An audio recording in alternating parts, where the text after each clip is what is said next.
Friends, నేను మీ ఇమ్రాన్ని.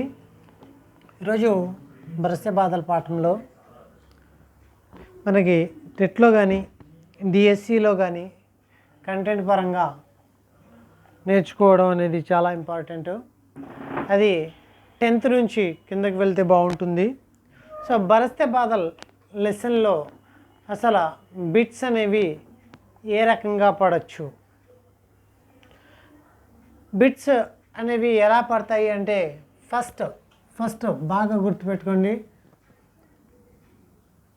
बरसते बादल पाठ का विधा क्या है? विधा అంటే ఏమని చెప్తాం? డెఫినెట్లీ కవిత. పాఠ का विधा क्या है? కవిత. నెక్స్ట్ ఇంకొక బిట్ ఎలా పడొచ్చు అంటే प्रकृति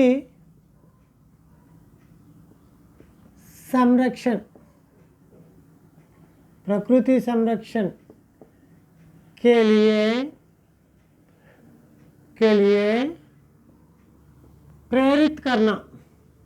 బాగా గుర్తుపెట్టుకోండి, ఇక్కడ ప్రకృతి సంరక్షణ అనగానే మనకి ఇంకొక లెసన్ కూడా గుర్తుకొస్తుంది. అది 9th క్లాస్లో బదలే అప్నీ సోచ్. అది కూడా ఆ పాఠం యొక్క ఉద్దేశం కూడా ప్రకృతి సంరక్షణ కర్నా అని చెప్పి మనం చదువుతాము. కానీ ప్రకృతి సంరక్షణకే లియే ప్రేరిత్ కర్నా అంటే బరసె బాధలండి. మరి ప్రకృతి సంరక్షణ అపన జిమ్మేదారీ అని చెప్పేది మేము अपने स्कूल के बदले अपनी सोचలో ప్రకృతి సంరక్షణ జిమ్మేదారీ అని చెప్పి వస్తుందండి. అంటే రెస్పాన్సిబిలిటీ అక్కడ బదలే అప్నీ సోచ్లో, ఇక్కడ మోటివేట్ చేయడం. రెండోది ఇక్కడ దీంతో పాటు ఇంకోటి కూడా యాడ్ చేయొచ్చు. అంటే బిట్ ఏంటి? ప్రకృతి సంరక్షణకే లియే ప్రేరిత్ కర్నా. यह इस पाठ का उद्देश्य है. बरसते बादल प्रकृति संरक्षण के अपनी जिम्मेदारी बताना, यह इस पाठ का उद्देश्य है. बदले अपनी सोच. अंतेकादु काव्य रचनाओं के लिए प्रोत्साहन करना, बच्चों में कविता के प्रति मनोरंजन की भावना उत्पत्ति करना इस पाठ का उद्देश्य है. नेक्स्ट कविता. सो बरसते बादल पाठ में बरसते बादल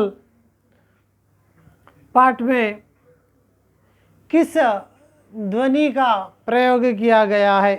नाद ध्वनि का. बरसते बादल पाठ के कवि कौन है? सुमित्रानंदन पंत जी. सुमित्रानंदन पंत जी को किस काव्य के लिए ज्ञानपीठ पुरस्कार दिया गया है? चिदंबरा काव्य के लिए. नेक्स्ट सुमित्रानंदन पंत जी के रचनाएं वीणा, ग्रंथि, पल्लव, युगरत्न, युगांत, ग्राम्य, स्वर्णकिरण, कला और बूढ़ा चांद, चिदंबरा आदि. इनका जन्म 1900 में और इनका निधन 1977 में हुआ. सुमित्रानंदन पंत जी के पुरस्कार क्या है? साहित्य अकादमी पुरस्कार, ज्ञानपीठ पुरस्कार, सोवियत रूस पुरस्कार. మరి ఈ రకంగా మనం పాఠాన్ని గ్రిప్ చేసుకోవాలి. ఇంపార్టెంట్ చూడండి. విధా కవిత, అలాగే ఉద్దేశ్ ప్రకృతి సంరక్షణకి లియే ప్రేరిత్ కర్నా, అలాగే మనోరంజన్కి భావన ఉత్పన్న కర్నా, అలాగే కవికి ఏ రచన పైన ముందు మస్ట్ అండ్ షుడ్ ఈ ప్యాటర్న్లో వెళ్ళిన తర్వాత అదర్ రైటర్స్ని కలుపుకుందాం. దాంతోపాటు నెక్స్ట్ ఇక్కడ ఇంతేగా కాకుండా ఇంకా లెసన్లోకి వెళ్తే లెసన్ ఆల్రెడీ మనము కాంప్రహెన్షన్ సిస్టమ్ కూడా ప్రాక్టీస్ చేయాలి మీనింగ్స్తో సహా. సో మీనింగ్స్ అనేవి ఏముంటాయి ఇందులో అంటే మనకి బాదల్ అంటే దాని యొక్క మీనింగ్ ఏంటి, అలాగే మేఘ్, జలజ్, జలధర్, ఇంకా ఎడిషనల్గా ఒక్కొక్క దానికి అట్లీస్ట్ ఒక 6-7 అలా ఉంటాయి మనకి మీనింగ్స్ అనేవి పర్యాయవాచి పదాల్లో.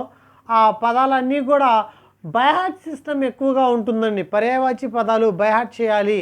అలాగే తత్సమ తద్భవ పదాలు, అనేక శబ్దం ఏక శబ్ద అలాగే నెక్స్ట్ ముహావరే, ఇవి ఎక్కువగా బైహార్ట్ చేసుకుని మనం వెళ్ళాల్సి ఉంటుంది. మీనింగ్ తెలియాలి, ప్లస్ దాంతోపాటు బైహార్ట్ చేయాల్సిన సందర్భం. లిటరేచర్లో కవి లేఖకు బైహార్ట్ చేయాలి, కహానీ లేఖకు బైహార్ట్ చేయాలి. సో ఇవన్నీ కూడా ఖచ్చితంగా బైహార్ట్ చేయాల్సినవి ఎక్కువగా ఉంటాయి. కాబట్టి ఎవ్రీడే మన ప్రోగ్రామింగ్లో మరి ఒక 1 or 2 hours బైహార్ట్ సిస్టమ్కి కేటాయించాలి. బైహార్ట్ సిస్టమ్ కూడా ఎలా చేయాలి అంటే ఖచ్చితంగా ఇప్పుడు సుమిత్రానందన్ పంతనం కానీ, వీణా గ్రంథి పల్లవి కాంతి గ్రామ్య ఇలా ఎలా వస్తుందో ఇది ఇంతలా ఎందుకు వస్తుంది మనకి అంటే, ఎందుకంటే మనం రోజు దీన్ని ఫాలో అవుతున్నాం, ఎక్కువసార్లు చదువుతున్నాం. అలాగా ప్రతి ఒక్క కవిని కూడా డైలీ ఫాలో అవ్వాలండి. డైలీ రివిజన్ చేయాలి. అంటే అవి ఎక్కువగా ఉండవు, మనం ఎప్పుడోసారి తీసి చదివేద్దాము అంటే మర్చిపోతాం, దాంట్లో ఎటువంటి డౌట్ లేదు. రోజు మా అయితే మనం చదవాల్సిన ఒక 50 పేర్లు ఉంటాయండి. కహానీ లిస్ట్ తీసుకుంటారు, కహానీ ఒక జిరాక్స్ తీపిచ్చండి, నేను పీడిఎఫ్లు పెడతాను. అలాగే ఉపన్యాసం ఒక జిరాక్స్ తీపిచ్చండి, అలాగే నాటకం ఒక జిరాక్స్ తీపిచ్చండి, ఎస్ఏ రైటింగ్స్ ఒక జిరాక్స్ తీపిచ్చండి. అవన్నీ ఒక ప్యాటర్న్లో పెట్టుకుని అవి ఎప్పుడు మన చేతిలో ఉండేటట్టు, ఖాళీ టైం దొరికితే అవి అలాగా బైహార్ట్ చేస్తున్నట్టుగా అనమాట. ఎవ్రీడే దానికి ఒక 8 to 10 పేపర్స్ ఉంటాయి మొత్తం మీద. ఆ 10 పేపర్స్ రోజు రివిజన్ అవ్వాలి. ఆ 10 పేపర్స్ నేను పెడతాను మీకు, ఏ కాలంలో ఏ లిటరేచర్ పరంగా సో ఇది ఈ ప్యాటర్న్లో అంటే ఇక్కడ బరస్తే బాధల్లోకి వచ్చి ఈ ప్యాటర్న్లో ఉంటుంది. అలాగే మరి లెసన్ క్వశ్చనింగ్ అనేది ఎలా ఉంటుంది అంటే, ఇక్కడ ఆల్రెడీ గ్రామర్ ఇచ్చాడు. తరు శబ్దగా అర్ధ క్యా హై, గగన్ శబ్దగా అర్ధ పర్యాయవాచి పదాలు అన్నమాట ఇవి. అలాగే गण शब्द का अर्थ क्या है, सावन शब्द का तत्सम रूप क्या है, सपना शब्द का तत्सम रूप, सूरज शब्द का तत्सम रूप, गण शब्द का तद्भव रूप, वारी शब्द का तद्भव रूप, चंद्र शब्द का तद्भव रूप. ఇక్కడ చమ్ చమ్ త్రున్ త్రున్ ఫిర్ ఫిర్ 2 పదాలు ఒకే చోట కలిసి వస్తే వాటిని పునరుక్తి పదాలు అంటాము. అవి ఏవైనా కావచ్చు, జంజం కావచ్చు, చంచం కావచ్చు, చంచం కావచ్చు, లేదా రిమ్జిమ్ కావచ్చు, 2 ఒకే రకమైన పదాలు. నెక్స్ట్ ఇక్కడ మీరు దాదాపుగా ఈ గ్రామర్ని అయితే ఐడెంటిఫై చేయగలరు.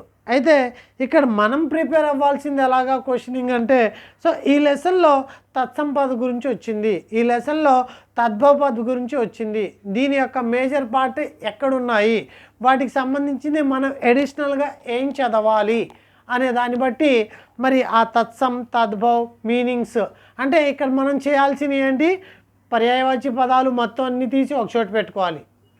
అలాగే ఇంకా ఏమడిగాడు, తత్సమ పదాల తద్భవ పదాలన్నీ తీసి ఒక చోట పెట్టుకోవాలి. అలాగే నెక్స్ట్ రిమైనింగ్ ఏమో గ్రామర్కి సంబంధించినయే.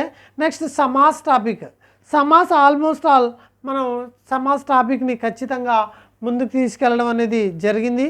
అలాగే ఇంకొకసారి చెప్తాను నేను, అది పూర్తిగా కంప్లీటెడ్గా అంటే జస్ట్ ఇంట్రడక్షన్ ఇచ్చి వదిలేసాను, దాని గురించి మళ్ళీ చెప్పుకుందాం దాని గురించి. ఓకే ఫ్రెండ్స్, మరి ఈ లెసన్లో ఇంతటితోటి ఆపుతాను. మరి నెక్స్ట్ లెసన్కి ఎలా ఉండాలి, నెక్స్ట్ కాన్సెప్ట్ ఎలా ఉంటుంది అనే దాని గురించి చూద్దాం. ఓకే, థ్యాంక్ యూ టు అన్నాను.